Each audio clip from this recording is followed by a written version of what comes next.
Hey, what's up, everybody? This is Chris from T3 Handicapping. It is Tuesday, February the 18th, 2025, and today we're going to be looking at the eighth race from Turf Paradise for our race of the day. I'll be honest with you, I don't really love anything on today's cards, but I wanted to make sure that I put another video out. Mahoning Valley is canceled today. Parks doesn't look like they're canceled yet, but at the time of recording this video, I'm not sure what their weather's going to look like today. So I just decided to dive into Turf Paradise and kind of take a look through one of the races that I felt like maybe I could get a little bit of an opinion on. So let's take a look at the eighth race here and see what we've got. So this is race number 8, going a mile on the turf. It's a maiden optional claimer. Admittedly, I don't typically gravitate towards maiden races. There's just a little bit more unpredictability.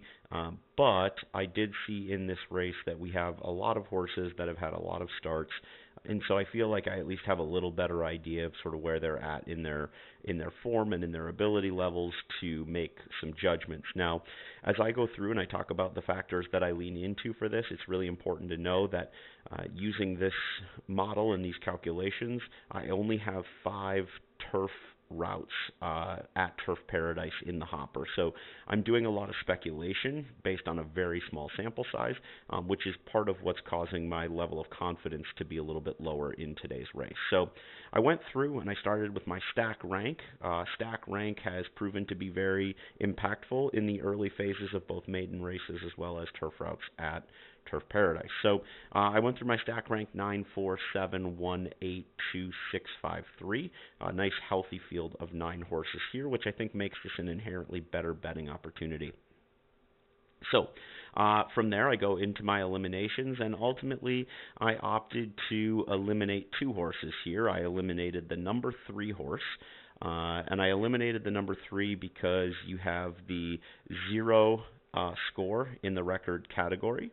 And then on top of that, you also have the low percentage trainer, only 2% there on the meet, and then there's no primary categories in the top 3. So when I'm looking at these turf routes, I'm looking at stamina class, jockey, trainer, and rank, and none of those are in the top 3. I know it does share the top heart rating, but I just haven't found that to be that important of a factor to make this one that I need to keep in the mix just because of that. So I decided to eliminate the 3, and then the other one I decided to eliminate was the number 6. The number 6 was one that I kind of went back and forth on. It's a little bit lightly raced, but the trainer is 0%. We don't have any indicator that this horse is good at the configuration. The horse has had 3 chances. It does look it has had 3 chances. I typically like horses to have, 0, 1, or 2 starts if I'm going to take a flyer on them. So given the fact that this one has already had 3 chances to try and show its talent and really hasn't been able to reach the top echelon of speed, I know it's not far off, but you've got to make choices somewhere. So I decided to eliminate this one. I'm also a little concerned this one might be coming from the back relative to some of these others with that closer 2. I think this one could be a little bit farther back, and especially when I don't have a trainer that I can trust, that's a little bit more concerning there on a lightly raced horse. So I decided to eliminate that one.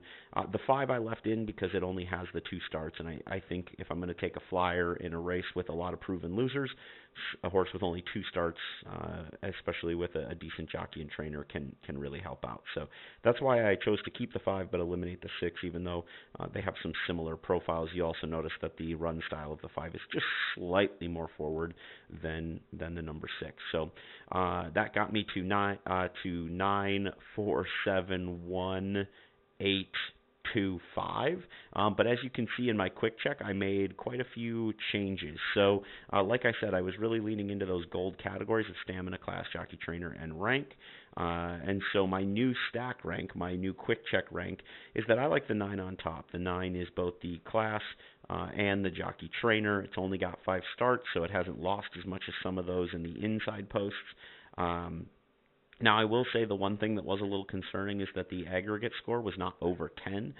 Getting an aggregate score over 10 has been a huge impact at Turf Paradise across all distances and surfaces, so I would have liked to have seen that 9.3 up over 10, but you can't have it all. I still think that's the strongest horse in the field, and I still feel pretty confident that that is the horse to beat in this race. Moving on, I decided to move the 7 over the number 4. The 7 moves up just because of the stamina rating, having that top rating. It's not that much different than even the 4, for example, but it was still higher, and that is one of my primary factors, so I wanted to move that one over. The number 4, the one thing that gave me pause on the 4 is that it is the only confirmed E-type in the race.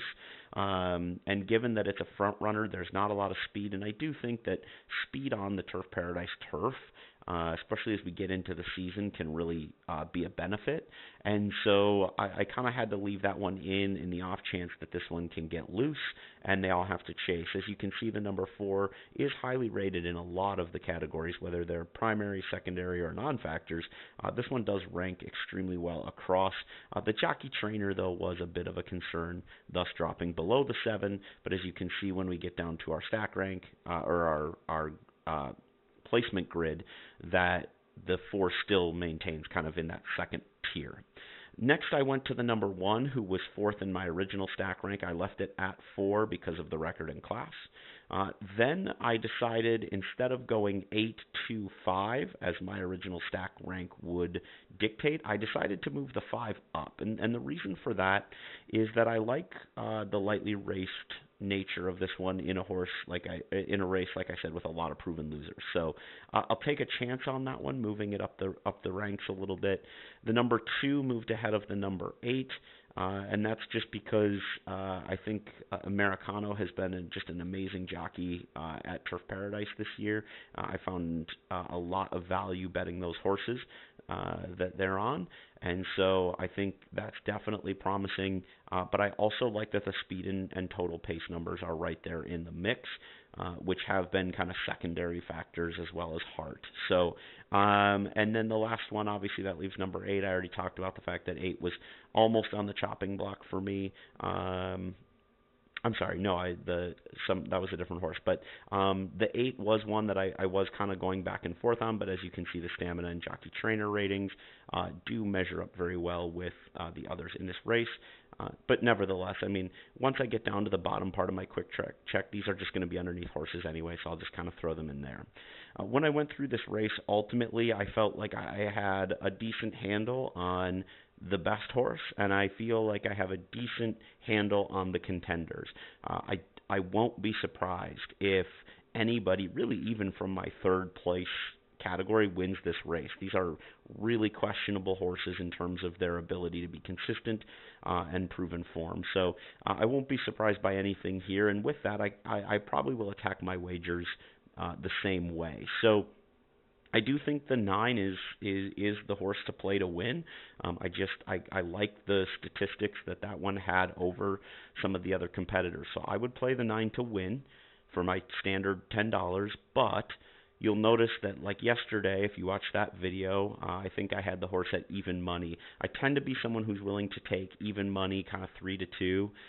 This one, I feel like I want at least 2 to 1 on the horse, especially with Carlo Lopez and Justin Evans. You're probably gonna get a little bit of bet down at Turf Paradise with the smaller pools, but if I can get 2 to 1, I'll play the win wager. I could even be convinced to maybe bump that fair value line up just a little bit because of the maiden nature of this race. And ultimately, if I'm not feeling 100% confident, if I don't really love the horse, then I want to make sure that I'm sort of forcing myself to only play it when the price is right. So I'll say 2 to 1, but admittedly, I would be a little bit nervous about putting my money in even at that price. I would maybe even go up as high as 5 to 2 or 3 to 1 before I'd look to play into this one. Again, because it's a maiden, because I have so few races in the database about this type of race at Turf Paradise. In terms of the exacta, I want to keep this tight, like I said, so I'm just going to go with the 9 over the 7-4. The 4 hoping that it can hold on. But yesterday I mentioned that my top pick over my second picks, I wanted $12. Today I want $18. I want to increase that. If the 9 gets absolutely hammered, this is going to price me out of the exacta pretty quickly, and I'm okay with that. For the trifecta, I've got the 9 over the 7-4 over the 7-4-1-5-2, which just follows my selections grid there that you can see. That would be an $8 cost on $1. I'm going to be honest. I've kind of already told you that my confidence in this race is a bit lower, and so I question whether or not I'll even put that ticket in, because I will have that same ticket covered in the superfecta with the 9 over the 7-4, over the 7-4-1-5-2, over the 7-4-1-5-2-8 for 320 on 10 cents. I probably would opt to just put in the super ticket, save myself the money on the try ticket, but I haven't fully decided. It'll kind of depend on where the market's at, and how I'm feeling when this race gets ready to go off. So, again, not a race I have a ton of confidence in, but it's Tuesday. We've got some cancellations due to weather, so there's not as many choices. So I kind of had to fit a round peg into a square hole today, or a square peg into a round hole. But I think it's important to keep going through this exercise and to keep looking for value opportunities, and hopefully there's something that you can combine. Maybe you have a strong opinion about this race, and you can put something in to help you really create separation and create a cashable ticket. So if you want more horse racing analysis this week, horses.bettingnews.com has your Saturday covered from Gulfstream, Oaklawn, and Santa Anita, as well as Sunday from Aqueduct. You can always go to bettingnews.com to not only get our horse racing analysis, but tons of sports betting and just betting news in general, picks, selections, plays, all of that stuff. Check it out. Pete Scribbles over there. Have a great day of horse racing investing at Turf Paradise and any other tracks you may be playing on this Tuesday. Cash those tickets.